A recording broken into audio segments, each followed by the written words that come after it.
Hello friends, मैं हूं मिथिलेश कुमार और आप सभी लोगों का स्वागत करता हूं उदित फार्मेसी के ऑनलाइन लर्निंग प्लेटफॉर्म पर। कैसे हैं आप सभी लोग? आशा करता हूं अच्छे होंगे, स्वस्थ होंगे और मस्त होंगे। फार्मास्यूटिक्स का चैप्टर नंबर 3 है फार्मास्यूटिकल एड्स। इसका पार्ट 3 हम लोग करने वाले हैं। पार्ट 3 में हम लोग प्रिजर्वेटिव्स के बारे में पढ़ने वाले हैं।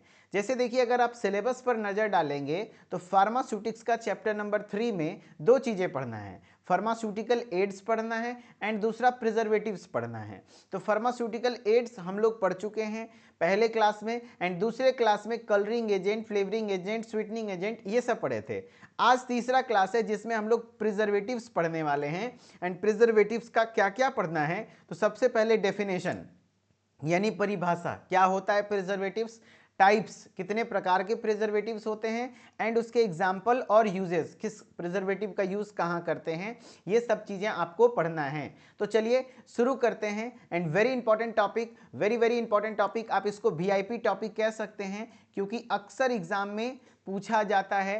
लगभग 90% चांसेस हैं कि इस साल 2025 में भी पूछा गया था अलग अलग स्टेट में, 2026 में भी पूछा जाएगा। 25-26 जब भी एग्जाम है आपका, उसमें आपके एग्जाम में आएंगे 90% चांस है सुटिक्स में 5 नंबर का क्वेश्चन या तो 3 नंबर के क्वेश्चन में। क्या होता है प्रिजर्वेटिव्स, यहां से कुछ एमसीक्यूज भी बनते हैं, उसका भी मैं प्रैक्टिस करवा दूंगा। अच्छा, प्रिजर्वेटिव्स होते क्या हैं, है कि नहीं? क्या होते हैं प्रिजर्वेटिव्स? तो देखो भाई, प्रिजर्वेटिव्स यानी आप इसको हिंदी में कह सकते हो संरक्षक, यानी कि प्रिजर्व करना, यानी बचा के रखना। जैसे मान लो कोई भी खाना है तो पैकेज्ड फूड होता है ना, पैकेज्ड फूड या फिर कोई भी चीज़, तो उसको पैक करने के लिए उसमें प्रिजर्वेटिव मिलाया जाता है ताकि लंबे समय तक वो खराब ना हो, उस पर कोई माइक्रोबियल अटैक ना हो, सड़ने गलने से बचाने। तो ये ऐसे केमिकल सब्सटेंस होते हैं जो किसी भी प्रकार के प्रोडक्ट को जिसमें प्रिजर्वेटिव मिक्स किया जाता है तो उसके वो प्रोडक्ट खराब नहीं होता है। आप कभी सोचे हो कि मशरूम का देखना, मशरूम एक टीन के डब्बे में भी आता है और 6-6 महीना की वैलिडिटी होती है, कैसे रह जाता है? जो आप फ्रूट जूस पीते हो, है ना, उसमें आप देखना 6-6 महीने तक वैलिडिटी, कैसे, कौन सा फ्रूट जूस 6 महीने तक खराब नहीं होगा? क्योंकि उसमें प्रिजर्वेटिव मिक्स है जिससे उसमें माइक्रोबियल अटैक नहीं होते हैं।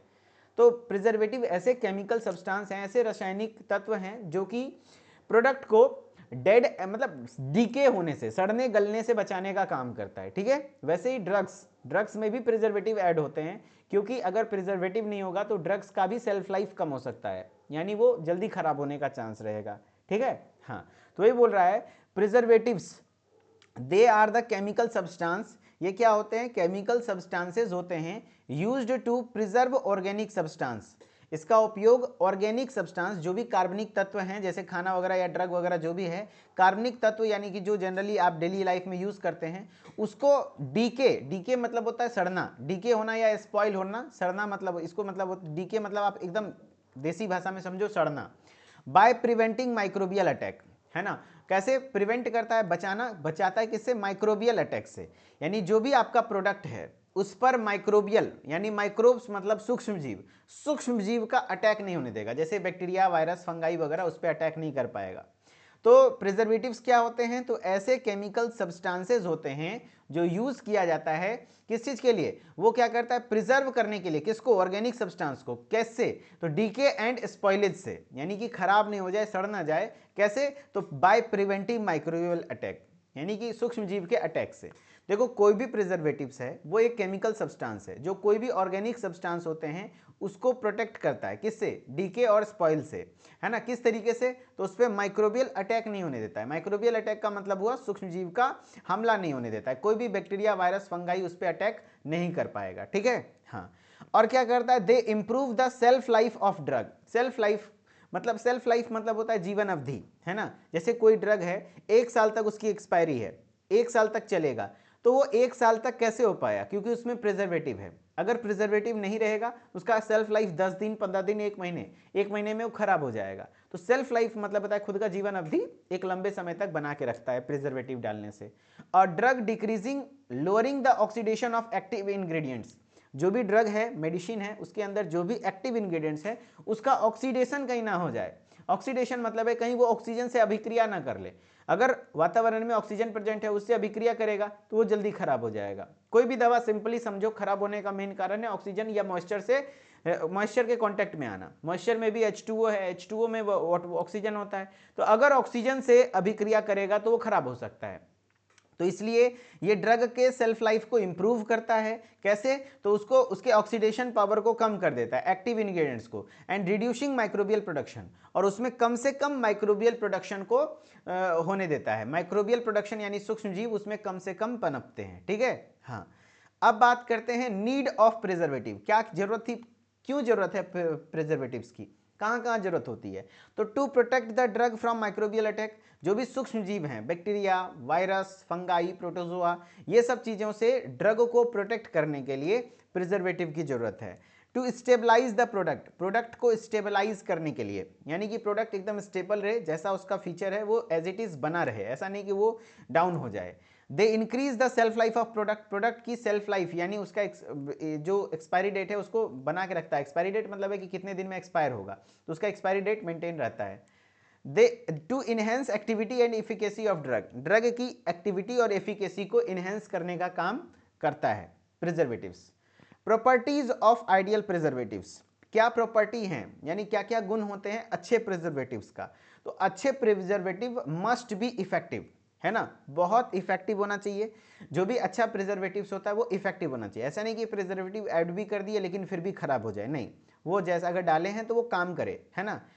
ऑर्डरलेस, ऐसा नहीं कि उसका एकदम बहुत गंदा बदबू हो, ऑर्डर मतलब होता है सुगंध, है ना, स्मेल, तो स्मेल उसमें नहीं होना चाहिए। ऐसा नहीं कि चूहा मारने वाला दवाई जैसा महके तो अच्छा नहीं लगेगा ना, तो ऑर्डरलेस होना चाहिए।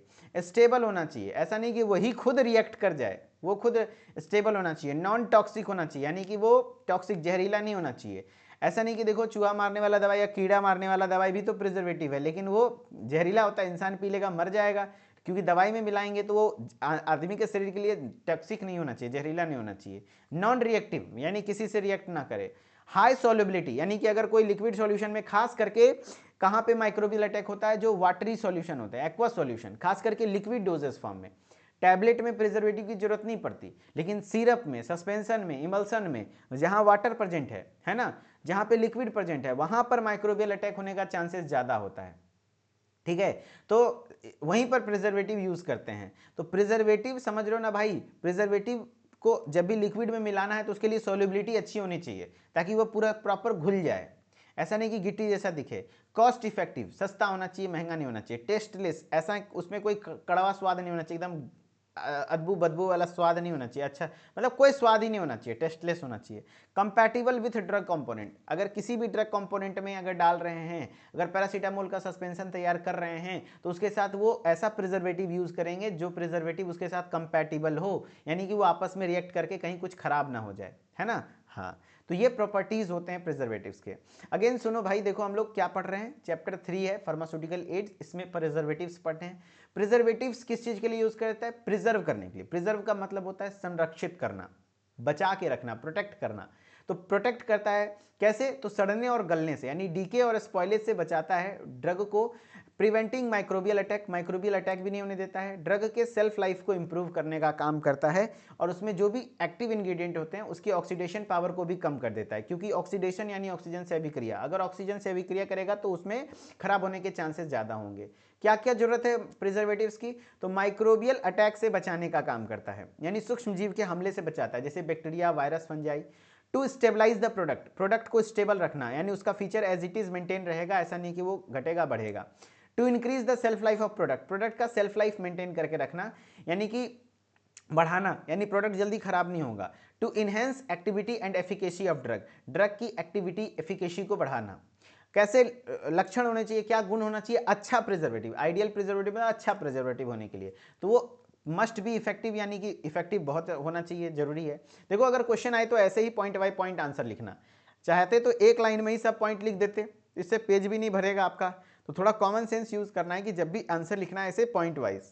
ऑर्डरलेस, यानी कि बदबूदार नहीं होना चाहिए, उसमें कोई भी सुगंध ही नहीं होना चाहिए। स्टेबल होना चाहिए, non toxic, non reactive, high solubility, cost effective, tasteless, compatible with drug components.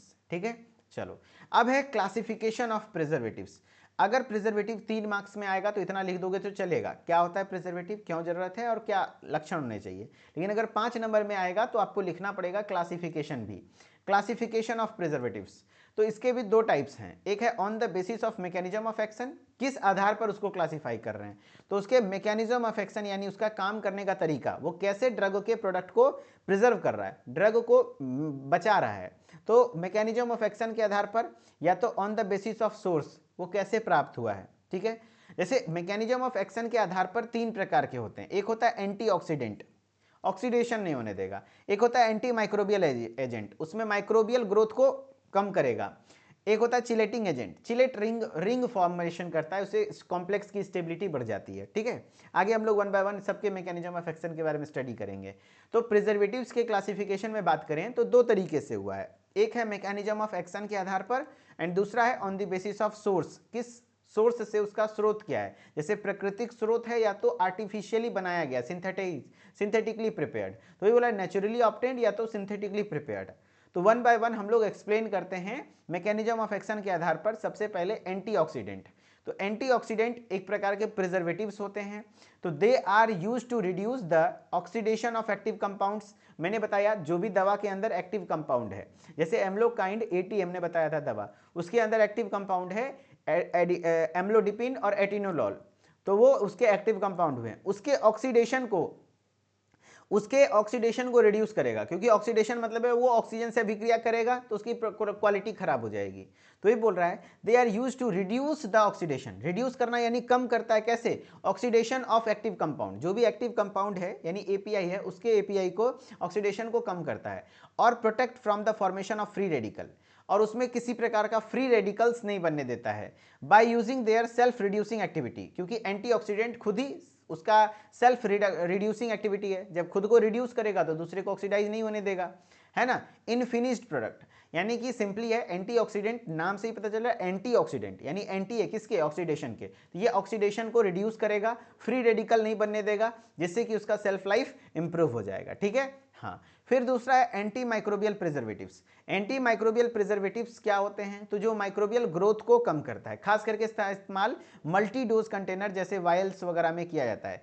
अच्छा, मल्टी डोज कंटेनर क्या होते हैं, तो ऐसे कंटेनर जिसमें एक रबड़ का क्लोजर लगा होता है, जैसे एक देखो एम्पूल होता है और एक वाइल होता है, एम्पूल जो पूरे तरीके से कांच का होता है, तोड़ते हैं एंड सिंगल टाइम यूज 2 से 3 ml का होता है, लेकिन जैसे आप देखो मल्टी डोज कंटेनर होता है जिसमें कि आप 10 ml 20 ml 25 ml का वाइल होता है, और उसमें से 2-2 ml 4-5 बार 10 बार निकालते हैं, जब जरूरत पड़ा सिरिंज से, है ना, रबड़ में धसाएं और निकाल लिए। तो ये चीज़ें को मल्टी डोज कंटेनर कहते हैं, कि इसमें बहुत सारा, इसको वायल कहा जाता है, इसको वायल्स कहा जाता है। तो इसमें माइक्रोबियल अटैक होने के चांसेस ज़्यादा हैं। मान लो ये नीडल है, नीडल में कहीं से पहले से ही कोई सूक्ष्म जीव है, आपको दिख नहीं रहा है, फिर से घुसा दिए एंड दवा फिर निकाले, फिर कुछ देर के बाद फिर घुसाए, फिर निकाले, तो उससे कहीं ना कहीं क्या होता है कि यहाँ पे माइक्रोबियल अटैक का चांसेस बहुत ज़्यादा है। तो इसलिए एंटी माइक्रोबियल प्रिजर्वेटिव बहुत बार पूछा हुआ है, कहाँ यूज होता है, तो मल्टी डोज कंटेनर में। कहाँ यूज होता है, मल्टी डोज कंटेनर में। तो कह रहा है it is added in a product to minimize risk of spoilage, spoilage यानी कि कहीं ना कहीं खराब ना हो जाए, and to kill low level of contamination, एकदम कम से कम लेवल का भी कंटामिनेशन है तो उसको किल कर देगा। कंटामिनेशन मतलब है उसमें किसी प्रकार का कोई बैक्टीरिया वगैरह घुस गया है तो, and that are induced during storage और repeated use of multi dose container. ठीक है, multi dose container repeated use होता है, बार बार यूज होता है, एक ही डोज एक ही कंटेनर, तो उसके लिए यूज किया जाता है एंटी माइक्रोबियल प्रिजर्वेटिव। मैं पूछ रहा हूं, बताओ एंटीऑक्सीडेंट का मैकेनिज्म ऑफ एक्शन, नाम ही है एंटीऑक्सीडेंट यानी ऑक्सीडेशन को कम कर देगा, एंटी माइक्रोबियल यानी माइक्रोब्स के ग्रोथ को कम कर देगा, माइक्रोब्स के ग्रोथ को कम कर देगा। इसका यूज मल्टी डोज कंटेनर में अक्सर करते हैं। कह रहा है देखो एंटी माइक्रोबियल के बारे में, these agents mainly work by inhibiting cell wall. देखो सेल मेम्ब्रेन ग्रोथ यानी जो भी बैक्टीरिया के सेल वॉल होते हैं, ये देखो सेल वॉल हो गया बैक्टीरिया का सेल वॉल, उसके अंदर सेल मेम्ब्रेन हो गया, सेल मेम्ब्रेन इसके ग्रोथ को इनहिबिट कर देता है और कहीं ना कहीं डिस्ट्रॉय करने का भी काम करता है, जिस वजह से सेल बैक्टीरिया वगैरह मर जाएंगे। तो उससे क्या हो जाएगा कि स्पॉइलेज नहीं होगा, माइक्रोबियल अटैक नहीं होगा। प्रिपरेशंस विच कंटेन वाटर, कोई भी प्रिपरेशन जिसमें वाटर पाया जाता है उसमें ज़्यादा चांस है माइक्रोबियल स्पॉइलेज होने का, यानी सूक्ष्म जीव की वजह से स्पॉइल होने का, क्योंकि कहीं पे भी पानी रहेगा वहीं पर बैक्टीरिया होगा। अच्छा, आप देखे हो कि गोभी का सुखौता गांव घर में अक्सर देखना, हम लोग के बचपन में मिडिल क्या, बहुत गरीब परिवार से बिलोंग करते थे, तो जब गोभी सस्ता होता था ना गोभी, तो उसको काट काट के छत पे सुखा देते थे एंड फिर उसको मम्मी रख देती थी, है ना, उसको सुखौता कहते हैं। वैसे करेला का सुखौता बनता है, जानते होगे, काट काट के रख देते हैं, सुखा देते हैं। तो अगर मतलब अगर सुखाएंगे नहीं, बिना सुखाए तुम डब्बा में पैक करके रख दो तो वो खराब हो जाएगा, लेकिन अगर सुखा के रखते हैं डब्बा में तो 6 महीना में खराब नहीं होता है। ऐसा क्या कारण है? तो जब तक वो कच्चा है उसको डब्बा में पैक किए, तो जब तक वो कच्चा है, मान लो गोभी, तो उसमें वाटर का कंटेंट है, उसमें जल का मात्रा है, एंड जहां जल है वहां माइक्रोब्स खुद ब खुद पहुंच जाएगा, है ना, वहां माइक्रोब्स का जीना आसान होता है पानी के पास, है ना। लेकिन जहां जल है ही नहीं, सुखाते इसलिए ताकि उसका सारा moisture content, water content evaporate हो जाए, जिससे उसमें कोई भी माइक्रोबियल अटैक नहीं हो पाएगा, क्योंकि वहां पे माइक्रोब्स जिंदा ही नहीं रह पाएगा। जल बहुत जरूरी है। तो वही बोल रहा है कि जिसमें भी वाटर होता है, जिस भी प्रिपरेशन में, जैसे सॉल्यूशन हो गया, सस्पेंशन हो गया, इमल्सन हो गया, क्रीम हो गया, इंजेक्शन हो गया, या फिर आई ड्रॉप हो गया, जिसमें जैसे देखो टैबलेट में कोई एंटी माइक्रोबियल प्रिजर्वेटिव की जरूरत नहीं है। क्यों? क्योंकि वहां पे वाटर है ही नहीं। वाटर कहाँ है? सिरप में है, सॉल्यूशन में, सस्पेंशन में, इमल्सन में, क्रीम में। ये सब कहीं ना कहीं एक प्रकार का सिरप होता है, इमल्सन, सस्पेंशन, सॉल्यूशन, आप जान रहे होंगे अभी सिरप के नाम से, लेकिन तीनों में थोड़ा थोड़ा डिफरेंस होता है, आगे आप चैप्टर 5 डोजेस फॉर्म में पढ़ेंगे।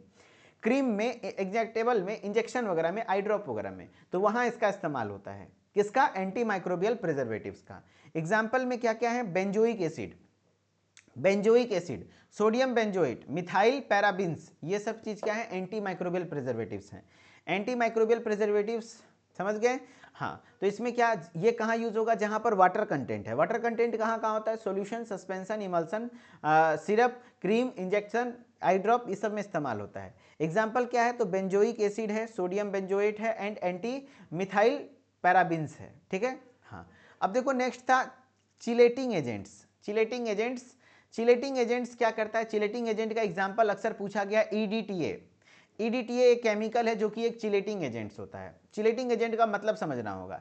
ईडीटीए इसका एग्जांपल है, बार बार पूछा जाता है। Chelating agent is very important, इसका एग्जांपल ऑब्जेक्टिव में, इसमें से कौन सा चिलेटिंग एजेंट है, तो याद रख लेना ईडीटीए, यानी ethylene diamine tetra acetic acid. काफी बार पूछा हुआ इसका फुल फॉर्म भी, केमिस्ट्री में पूछता है। ईडीटीए आप लोग पढ़े होंगे केमिस्ट्री में, फार्मास्यूटिकल केमिस्ट्री में आदित्य सर पढ़ाए होंगे। तो ईडीटीए का फुल फॉर्म होता है ethylene diamine tetra acetic acid. क्या? Ethylene diamine tetra acetic acid, इसका ये फुल फॉर्म होता है। किसका? ईडीटीए का। ये चिलेटिंग एजेंट्स हैं। ठीक है, क्या? ईडीटीए। अब ये क्या करता है? दे एक्ट एज प्रिजर्वेटिव, ये भी प्रिजर्वेटिव की तरह काम करता है, and protect product from forming complex with it preventing deterioration. जैसे कोई भी ड्रग है, उसमें कोई केमिकल है, उस केमिकल को, मान लो ये कैल्शियम है +2, उसको प्रॉपर रिंग फॉर्मेशन कर देता है, इस तरीके से रिंग बना देता है, इस तरीके से रिंग बना देता है। रिंग बनाने से उस केमिकल की स्टेबिलिटी बढ़ जाती है, जिससे वो खराब नहीं होता है। तो चिलेटिंग एजेंट प्रिजर्वेटिव है, प्रोटेक्ट करता है, फॉर्मिंग कॉम्प्लेक्स, देखो ना, जटिल स्ट्रक्चर बना देता है ना, जिससे कि वो खराब नहीं होता है। Example includes EDTA, citric acid, ये सब एग्जाम्पल है चिलेटिंग एजेंट्स के। ठीक है। अब मैंने बताया था, ये तो पहले हो गया, क्या बताओ? एंटी ऑक्सीडेंट, ऑक्सीडेशन को कम करेगा। एंटी माइक्रोबियल, तो ये माइक्रोब के ग्रोथ को कम करता है, सेल वॉल, सेल मेम्ब्रेन को ग्रोथ को कम करता है। चिलेटिंग एजेंट्स क्या होते हैं? चिलेटिंग एजेंट्स क्या होते हैं? तो ये रिंग फॉर्मेशन करता है, जिसको कॉम्प्लेक्स स्ट्रक्चर कहते हैं, जिससे कि प्रोडक्ट की स्टेबिलिटी बढ़ जाती है। ठीक है। अब on the basis of source, किस स्रोत से प्राप्त होता है? तो उसमें आपका एक हो जाता है नेचुरल प्रिजर्वेटिव्स, प्राकृतिक प्रिजर्वेटिव्स, एंड एक होता है सिंथेटिकली प्रिपेयर्ड, जो कि हमें लैब से बनाया जाता है। तो नेचुरल प्रिजर्वेटिव्स क्या होते हैं? They are obtained from nature, nature मतलब प्राकृतिक से प्राप्त होते हैं, है ना, प्राकृतिक से प्राप्त होते हैं। एग्जाम्पल्स में क्या है? नीम, है ना, नीम ऑयल, नीम ऑयल हो गया, लेमन हो गया, हनी हो गया, ये सब नेचुरल प्रिजर्वेटिव्स होते हैं। जैसे नीम देख लो, लेमन में विटामिन सी होता है ना, देखो विटामिन सी, है ना, आपका हनी हो गया, ये सब क्या है? आपका नेचुरल प्रिजर्वेटिव्स होता है। ठीक है।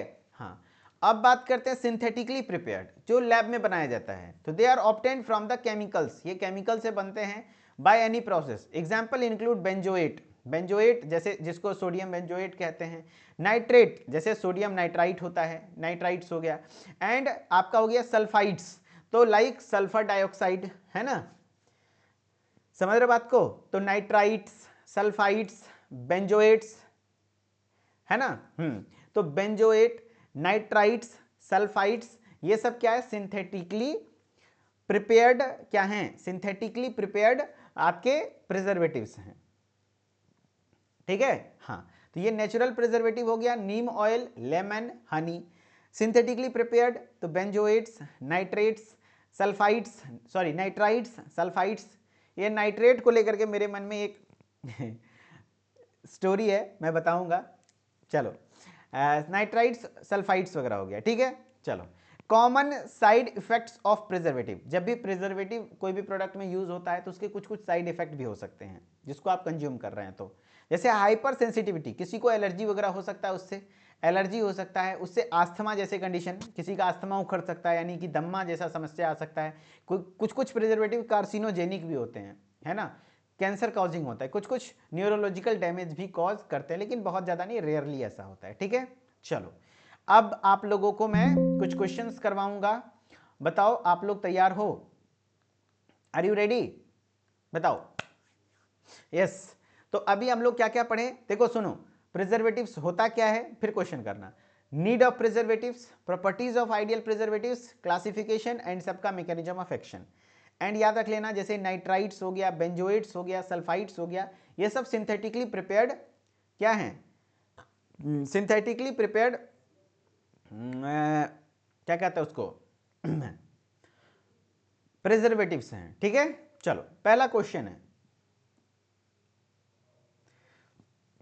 पहला क्वेश्चन है, what is the main function of preservatives in pharmaceutical formulations. बताइए, मेन फंक्शन क्या है प्रिजर्वेटिव्स का फार्मास्यूटिकल फॉर्मुलेशन में। What is the main function of preservatives in pharmaceutical formulation? Improve taste, prevent microbial growth, increase viscosity, enhance solubility. What is the main function of preservatives in pharmaceutical formulation? बताइए, pharmaceutical formulation में preservative का काम क्या है? क्या स्वाद को बढ़ाना, टेस्ट को इंप्रूव करना? नो, ये नहीं होगा।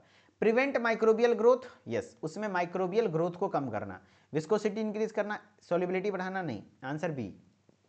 सारे बच्चे बी करेक्ट कर रहे हैं, वेरी गुड। नेक्स्ट क्वेश्चन है, which of the following is natural preservatives? इसमें से कौन सा नेचुरल प्रिजर्वेटिव्स है, बताओ। Parabens, benzoic acid, sodium nitrite, nitrate, या तो विटामिन सी, है ना, बताइए। Parabens, benzoic acid, sodium nitrate या विटामिन सी? तो नेचुरल प्रिजर्वेटिव में विटामिन सी, लेमन वगैरह से प्राप्त होता है, ठीक है, वेरी गुड, बहुत बढ़िया। नेक्स्ट है, which of the following is an example of an anti microbial preservative? इसमें से कौन सा एंटी माइक्रोबियल प्रिजर्वेटिव है? बहुत बार पूछा हुआ है। चिलेटिंग प्रिजर्वेटिव्स, चिलेटिंग एजेंट्स के बारे में पूछता है तो उसमें याद रख लेना सिट्रिक एसिड और ईडीटीए। ईडीटीए का full form ethylene diamine tetraacetic acid. And anti microbial का फुल क्या होता है, बताओ। Sodium chloride, benzoic acid, magnesium sulphate या इथेनॉल? तो आंसर हो जाएगा बेंजोइक एसिड। याद करो, एंटी माइक्रोबियल प्रिजर्वेटिव्स में हमने बताया था क्या क्या होता है। बेंजोइक एसिड होता है, सोडियम बेंजोएट होता है, मिथाइल पैराबिन्स होता है, ठीक है। Benzoic acid, sodium benzoate, methyl parabens, ठीक है। मिथिला में सोकर बेंजो बजाते हैं, ऐसे याद रख लेना। मिथिला में सोकर बेंजो बजाते हैं। तो मिथिला मतलब मिथाइल पैराबिन्स, सोकर यानी सोडियम बेंजोएट, एंड बजाते हैं यानी बेंजोइक एसिड। किसका? Anti microbial preservative. एकदम याद रख लेना, मिथिला में एंटी माइक्रोबियल प्रिजर्वेटिव का ट्रिक क्या है? मिथिला में सोकर बेंजो बजाते हैं। मिथिला यानी मिथाइल पैराबिन्स, दूसरा क्या हो जाएगा? सोकर यानी कि बताओ, सोडियम, वेरी गुड, सोडियम, हाँ, नाइट्राइट्स, ठीक है। उसके बाद बेंजोइक एसिड, सोडियम बेंजोएट और सोडियम नाइट्राइट नहीं, सोडियम बेंजोएट और बेंजोइक एसिड। बहुत बढ़िया, मिथिला में सोकर बेंजो बजाते हैं, मजा आ जाएगा। चलो, याद रह जाएगा। विच of the following is an example of A chelating agent? इसमें से चिलेटिंग एजेंट का एग्जाम्पल कौन सा है? तो इसका भी ट्रिक है। अरे चिल्लाएंगे कैसे? ई, है ना, चिल्लाते कैसे हैं? लड़का लोग चिल्लाता है ना, जोर से। लड़की लोग ई ऐसे करके चिल्लाता है ना, तो ई ईडीटी है, ईडीटी है। अरे चिलेटिंग एजेंट, चिल्लाओ ना, ई, है ना, ईडीटी है, कभी भूलना नहीं, ठीक है। ईडीटीएंग, EDTA, ethylene diamine tetraacetic acid, full form भी याद रख लेना है, ठीक है। Which of the following is not a property of an ideal preservative. Ideal preservative, अच्छा प्रिजर्वेटिव होने का कौन सा प्रॉपर्टी नहीं होना चाहिए, है ना, बताओ। नॉट, अच्छा प्रॉपर्टी नहीं पूछ रहा है, कौन सा खराब प्रॉपर्टी है। टॉक्सिसिटी, अरे यार टॉक्सिक थोड़ी होना चाहिए यार। हाई सोल्युबिलिटी ये होना चाहिए, स्टेबिलिटी होना चाहिए, compatible with drug component, toxicity नहीं होना चाहिए, नॉन टॉक्सिक होना चाहिए। Answer A, very good. चलो तो फाइनली आपका क्लास यहां पर ये हो गया। थैंक यू सो मच, बहुत बहुत शुक्रिया, धन्यवाद। मिथिलेश्वर ऑफिशियल इंस्टा आईडी के द्वारा जुड़े रहिए सभी लोग, ताकि हर एक अपडेट टाइम टू टाइम मिलता रहे। और सेंट्रल फार्मेसी यूट्यूब चैनल को जरूर सब्सक्राइब करें, वहां कल बहुत इंपॉर्टेंट वीडियो आने वाली है। क्या, तो शरीर के सभी सामान्य दर्द। एंड आप सभी लोगों से एक छोटा सा उम्मीद करूंगा, मेरी वीडियो आ रही है, आप लोग खूब सारा प्यार देते हो, लाखों में मेरी वीडियोस पे व्यूज जाते हैं। इस बार शरीर के दर्द वाली जितनी भी वीडियोस आने वाली है वीडियो, इसको आप सभी लोग अपने सारे जो भी कॉलेज फ्रेंड्स के स्टडी ग्रुप्स हैं उन सभी के साथ जरूर शेयर करिएगा एंड अपने अपने स्टोरी पर जरूर लगाइएगा, ठीक है, ताकि अच्छा मेहनत वो रंग लाए। आप लोग हमारे आर्मी हो ना, हम सब मिल करके बहुत अच्छा कुछ बनाएंगे। देन फिर मैं नई टॉपिक पर वीडियो, एक मैं एंटीबायोटिक पे बनाने वाला हूँ। सारा कंफ्यूजन खत्म, कब कौन सा एंटीबायोटिक यूज करना है। आज दर्द वाला रिकॉर्ड करेंगे, अगले सप्ताह एंटीबायोटिक। अगर ये वीडियो अच्छी चली तो एंटीबायोटिक का कंफ्यूजन खत्म कर देंगे। वो प्रॉपर मैं क्लिनिकल यूज के लिए वहां पर बताता हूं। कौन से चैनल पर, सेंट्रल फार्मेसी। एकेडमिक पढ़ना है तो Udit pharmacy, and practical clinical knowledge के लिए पढ़ना है तो सेंट्रल फार्मेसी। ओके, इसको सब्सक्राइब कर लीजिए। Thank you.